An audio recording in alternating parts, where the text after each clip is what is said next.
ترجمہ سماعت فرمائیں۔ سورۃ الحج آیت نمبر 29 اور 30۔ اعوذ باللہ من الشیطان الرجیم، میں اللہ تعالیٰ کی پناہ میں آتا ہوں شیطان مردود کے شر سے۔ بسم اللہ الرحمن الرحیم، میں شروع کرتا ہوں اللہ تعالیٰ کے نام سے جو نہایت مہربان بڑا رحم کرنے والا ہے۔ ثم لیقضوا تفثہم، پھر حاجیوں کو چاہیے کہ اپنا میل کچیل دور کر دیں۔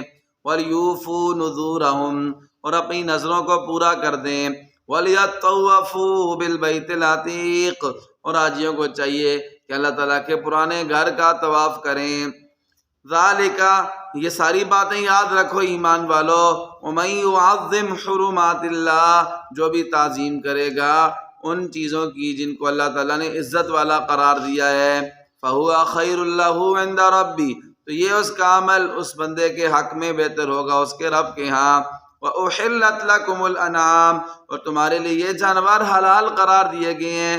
إِلَّا مَا يُتْلَىٰ عَلَيْكُمْ، سوائے ان جانوروں کے جن کی تلاوت اللہ تعالیٰ نے تمہارے اوپر کر دی ہے، سورہ مائدہ آیت نمبر 3 میں۔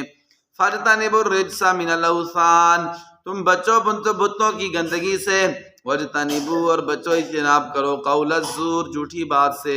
اللہ تعالیٰ عمل کی توفیق عطا فرمائے۔ ربنا تقبل منا انك انت السميع العليم وتب علينا يا مولانا